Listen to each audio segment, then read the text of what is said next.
अस्सलाम वालेकुम everyone, welcome back to my YouTube channel. I hope आप लोग ठीक होंगे, खुश होंगे और बहुत मज़े में होंगे। तो भाई मैं आज का व्लॉग अपना सुबह के टाइम से स्टार्ट कर रही हूँ और यहाँ हम कर रहे थे नाश्ते में हमने मंगवा लिए थे बाकर खानी और खारे। भाई खारे पहले जैसे तो नहीं मिल रहे, पहले अच्छे खासे बड़े बड़े खारे मिलते, तो चुन्नू मुन्नू से खारे आ रहे हैं और वो भी अच्छे नहीं, कोई टेस्टी इतने नहीं। मंगवा के देख ली हम लोगों ने, खैर ये भी चीज़ हमने छोड़ दी थी। और बाकर खाने भी तो छोटी छोटी सी आ रही हैं अब, और इतनी सख्त होती, इतनी देर चाय में डुबो के रखो तब जाके कहीं थोड़ी सी नरम होती हैं। खैर जी, हमने नाश्ता कर लिया था और नाश्ते के बाद हमारा बस टास्क होता है दोपहर के खाने का। तो बस यहाँ आज बन रहा था टिंडे गोश्त और जिसकी मैं कर रही हूँ भुनाई, क्योंकि टिंडे गोश्त हमारे यहाँ थोड़ा सा शोरबे वाले ही पसंद किए जाते हैं, बिल्कुल सूखे सूखे से नहीं, थोड़ी सी ग्रेवी होनी चाहिए या शोरबा अच्छा सा होना चाहिए। तो फिर मैंने ये शोरबा भाई की फरमाइश पे बने थे टिंडे गोश्त। हाँ खैर खा लेते हैं बच्चे टिंडे वगैरह हाँ। तो, लेकिन हो गोश्त के साथ तो ये शोरबे वाले ही अच्छे लगते हैं। इन्हीं के साथ भाई मज़ा आता है। भाई सीजन में आई हुई यही सब्जियां, 3-4 सब्जियां तो आई, करेले, भिंडी और ये टिंडे वगैरह, और इसके अलावा तो कोई ख़ास सब्जी आई हुई नहीं है अभी तक के।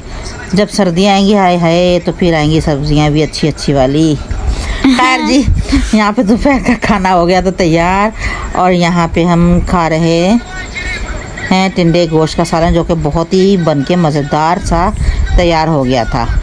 और ये काफ़ी देर बाद ही मैंने टिंडों के साथ बनाया था, वैसे तो गोश्त बन ही रहा था रेगुलर ही। हमारा तो मूड था कि हम तंदूर से रोटी मंगाएं, लेकिन मामा ने घर पे ही बना दी थी, तो हमने बोला कोई बात नहीं, खैर है। कोई सा भी सालन बना लो शोरबे वाला, इनको होती बाहर से मामा मंगवा लें, बाहर से मंगवा लें तंदूर की रोटी, उसी के साथ ज़्यादा मज़ा आता है। मैंने कहा नहीं भाई, अभी मैंने आटा गूंदा ताज़ा इतना सारा, चलो इसी में से पका कर देती हूँ आप लोगों को भी। और फिर मैंने कहा अगर कम हो जाएंगी रात को तो फिर देखेंगे मंगवा लेंगे, वरना तो फिर यही खानी पड़ेंगी। और जी ये है नेक्स्ट डे मॉर्निंग और हम कर रहे थे हलवा पूरी का नाश्ता, जो कि भाई लेकर आ गए थे सुबह भाई जी। सुबह तकरीबन कोई 7 बजे का टाइम था। हाँ मतलब उठते नहीं है, लेकिन इस तरह का नाश्ता करना तो फिर फौरन उठ जाते हैं। हाँ भाई कि चलो आज फ्राइडे है, आज हम यही नाश्ता करेंगे, मज़ा आता है भाई, क्या करें। हाँ भाई हफ्ते में इस तरह की करें, एक आध दफ़ा पार्टी हो जानी चाहिए सुबह नाश्ते वाली भी, हलवे पूड़ी वगैरह ये, वरना फिर वही ब्रेड खा लें, पापे खा लें या खारे बिस्किट खा लें। खैर जी, बच्चों ने अपनी पसंद से और अपनी मर्ज़ी से मंगवा लिया था यहाँ पे हलवा पूरी, और इसमें थी चटनी और अचार भी था अलग से, इतना सा अचार और इतनी थोड़ा सा हलवा दिया था, और ये चने और ये तरकारी, आलू की तरकारी का जो सालन था, ये इतना सारा था भाई। खैर बहुत टेस्टी थे। अचार तो खैर हमें इनका पसंद ही नहीं होता, तो हम वो खाते भी नहीं है। आलू की तरकारी और ये चने बने हुए, ये बहुत मज़े के बने हुए होते हैं। इनकी पूड़ियाँ भी अच्छी खासी बड़ी होती हैं, नरम थी। खैर जी, ये है दोपहर का टाइम और यहाँ मतलब दोपहर से पहले का ही टाइम है, और यहाँ आज मैं बना रही थी केक, और जिसकी रेसिपी मैं आप लोगों के साथ शेयर कर रही हूँ, और बहुत इजी बनके ये रेडी हो जाता है। ये कई दफ़ा बना चुकी हैं केक, लेकिन और रेसिपी आप लोग के साथ शेयर कर चुकी हैं। खैर जी, इसमें हमें किसी भी किस्म के बीटर की ना ज़रूरत है, ना अंडे बीट करने की हमें ज़रूरत है। बहुत आसान सी रेसिपी है, बस हमें ये ब्लेंडिंग जग लेना है जिसमें हम अपने मिल्क शेक वगैरह बनाते हैं। बस इसमें मैंने 2 अदद अंडे लिए हैं, उन्हें अच्छी तरीके से मैंने ब्लेंड किया तकरीबन 5 मिनट तक। फिर मैंने इसमें ये हाफ़ कप मैंने इसमें दूध ऐड किया है, हाफ़ कप ही मैंने इसमें ऑयल ऐड किया है, 1 टीस्पून मैं इसमें वनीला एसेंस ऐड करूँगी, और फिर मैं इसे अच्छी तरह से बीट कर लूँगी। और बस तकरीबन इसके बीट पे टाइम लगता है हमें, और ज़्यादा नहीं लगता है इस पे टाइम। इसे अच्छी तरीके से बीट करके फिर मैं इसमें करूँगी चीनी ऐड, और चीनी हमारे पास थी 1 कप चीनी थी, और उसे ऐड करके अच्छे तरीके से हम उसे भी ब्लेंड करेंगे। और बस दूसरी तरफ मैंने मैदा छान लिया था, और साथ ही 1 टीस्पून मैंने बेकिंग पाउडर ले लिया था। बस इसके अलावा इसमें कुछ नहीं और जाएगा, क्योंकि पहले इसने अंडों को और ऑयल और मिल्क को एक साथ करके अच्छी तरह से बीट कर लिया था, फिर उसमें चीनी ऐड कर दी थी। ये सारा लिक्विड मिक्सचर हमने एक बाउल में निकाल लिया है, और उसके बाद मैंने मैदा और बेकिंग पाउडर इसमें ऐड कर दिया था। आहिस्ता आहिस्ता हमने थोड़ा करके ऐड किया था, और हल्के हल्के हमने इसे मिक्स किया था। ज़्यादा तेज़ नहीं मिक्स करेंगे, वरना हमारा बैटर जो है ना ये बैठ जाएगा। इसलिए मैं मामा ने किया था खैर मिक्स, पहले हल्के हल्के इस तरह से मिक्स किया और जिसके बाद हमारा ये केक का बैटर हो गया था रेडी। दूसरी तरफ मैंने मॉल भी रेडी कर लिया था बेकिंग पेपर लगा के, सॉरी बेकिंग पेपर नहीं बटर पेपर लगा के हमने अपना मॉल रेडी कर लिया था। और बस यहाँ देखें हमारा मिक्सचर भी हो रहा है रेडी। और अच्छा मतलब मैं रूम में बैठ के सारा मतलब रेडी कर रही थी तो लाइटिंग बहुत मतलब डिस्टर्ब हमें कर रही थी, कभी तेज़ आ रही थी कभी हल्के आ रही थी, कभी मैं मतलब मोबाइल का फ्लैश ऑन कर रही थी, समझ नहीं आ रही थी कि वीडियो बनाऊँ किस तरह से, बट फिर भी खैर बन गई थी हमारी ये वीडियो अच्छी तरह से। क्योंकि देखें बारिश भी हो रही होती है, मौसम भी ऐसा ही चल रहा है और लाइट वाले भी उतना ही परेशान करते हैं। खैर जैसे तैसे करके हम लोगों ने अपना ये काम तो खैर कंप्लीट कर ही लिया था।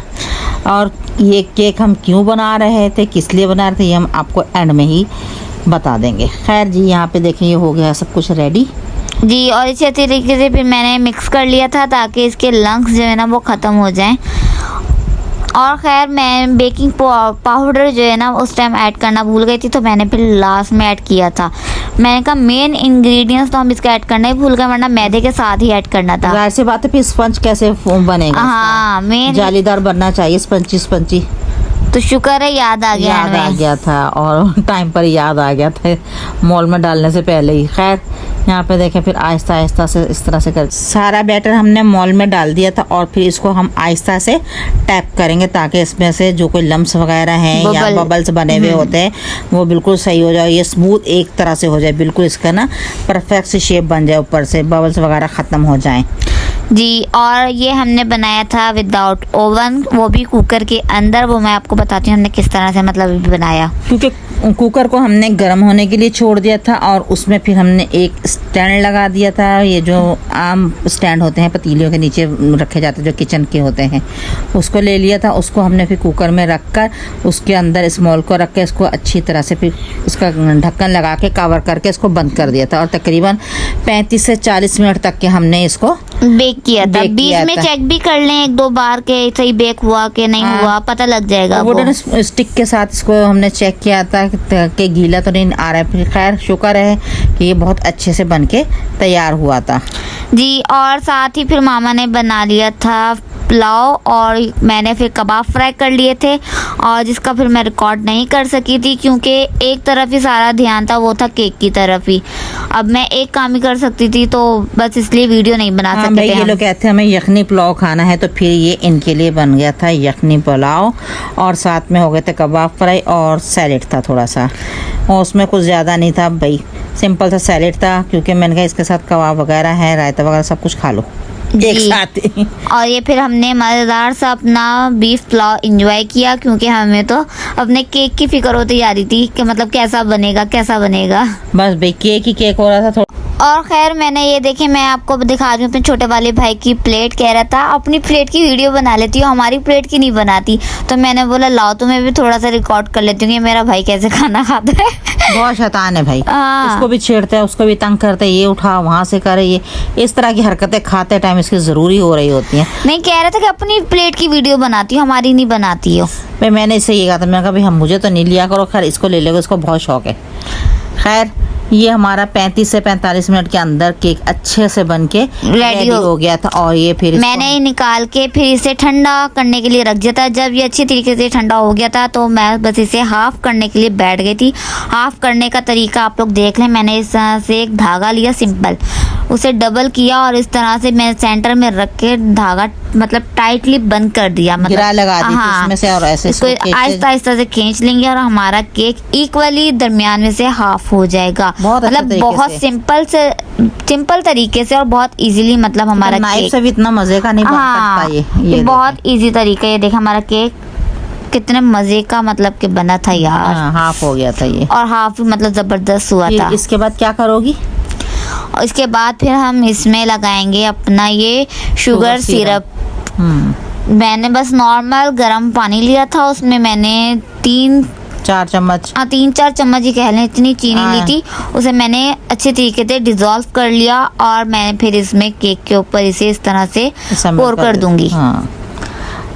खैर जी इसके बाद इसकी आ जाएगी सजावट का काम, फिर इसमें लगेगी क्रीम, इसका होगा मेकअप थोड़ा सा, फिर ये रेडी होगा। इस तरह से तो नहीं ना भाई ये रेडी हो जाएगा। और यहाँ देखें जी, मैंने मंगवा ली थी व्हिपिंग क्रीम, उसे अच्छी तरीके से व्हिप कर लिया था। फिर मैंने थोड़ी सी क्रीम अलग ली, उसमें मैंने ऐड की मैंगो प्यूरी, और मैं केक के सेंटर में लगा दूंगी इस तरह से ये क्रीम अपनी। और ये अच्छी तरह से भर भर के इसके पहली लेयर इसमें इसी तरह से लगाई थी, और ये भर भर के अच्छी तरह से इसमें क्रीम लगा दी गई थी, क्योंकि ये व्हिप की हुई थी और अच्छी फूली हुई थी। और ये देखें इसमें अच्छे से लगा दी गई थी। फिर इसके बाद हम इसके ऊपर जो हमने हाफ किया हुआ पीस था वो रखे। बस इस तरह से इसके सेंटर में मैंने क्रीम लगाई, केक का सेकंड पीस भी इसके ऊपर रखा, और इसको चारों तरफ से अच्छी तरीके से मैं क्रीम से कर लूँगी कोट।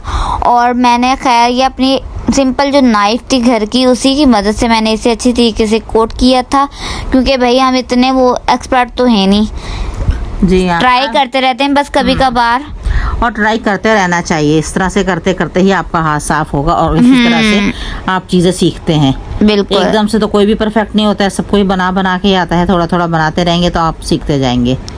जी। खैर जी, हम आपको यहाँ बता देते हैं कि केक बना किसके लिए रहे थे।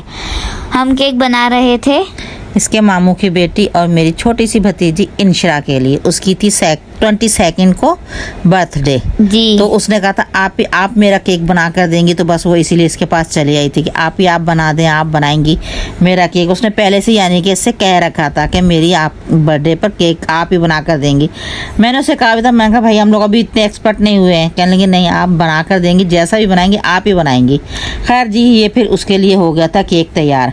और फिर देखें सबसे लास्ट में हमने उसके ऊपर मैंगो प्यूरी से ही स्क्वायर वगैरह आउटलाइन बनाई थी, बीच में डिजाइनिंग कुछ की फिर थी। नूजल वगैरह से क्रीम डाल के अच्छी तरह से छोटे छोटे से फूल बनाने की कोशिश की थी, जो कि कुछ तो सही बन गए थे, क्योंकि लाइट नहीं थी और क्रीम जो थी व्हिप की हुई वो भी बैठती ही जा रही थी। आप लोग सोच रहे होंगे भाई ये केक के ऊपर रेड रेड क्या है, तो भाई हमने कोशिश की थी इसका नेम लिखने की, बट वो जो है ना, जैसे ही हमने क्रीम के ऊपर लिखने की कोशिश की वो फैल गया। तो बस हाँ, मिस्टेक हो गई थी, छोटी सी मिस्टेक हो गई, तो वो फिर मैंने थोड़ा थोड़ा मतलब चारों तरफ डाल दिया। मैंने कहा चलो एक नई डिजाइनिंग हो गई है, ये कुछ नया आ गया है, तो मैंने इस तरह से क्रिएट कर लिया अपना केक। तो खैर बना बहुत मज़े का था, मेरे मामू को बहुत पसंद आया, इंशरा को बहुत पसंद आया। मैं लेके चले गई थी नानों के घर रात में ना, तो वहाँ सबको ही खैर बहुत पसंद आया। उसने केक कट किया, बहुत ही खुश हो रही थी कि भाई आप ही ने मेरे कहने पे केक बना लिया। तो मैंने कहा भाई कोई बात नहीं, आपकी बर्थडे थी तो मैंने इसलिए बना भी लिया है। खैर जी, बस देखें यहाँ हमने इसकी बर्थडे की थी, और खैर सबको ही केक बहुत पसंद आया था। वाकई बहुत ही डिलीशियस बना था हमारा ये केक। और खैर जी, मैं अपने इस मज़ेदार से केक के साथ कर देती हूँ अपने इस व्लॉग का एंड। आप लोगों ने बताना है आप लोगों को हमारा ये आज का व्लॉग कैसा लगा। व्लॉग पसंद आए तो इसे लाइक शेयर एंड कमेंट करना नहीं भूलिएगा। साथ ही साथ हमारे चैनल को सब्सक्राइब कीजिए, बेल आइकन के बटन को क्लिक करना नहीं भूलिएगा। Thank you for watching. अल्लाह हाफिज़, टाटा, बाय बाय।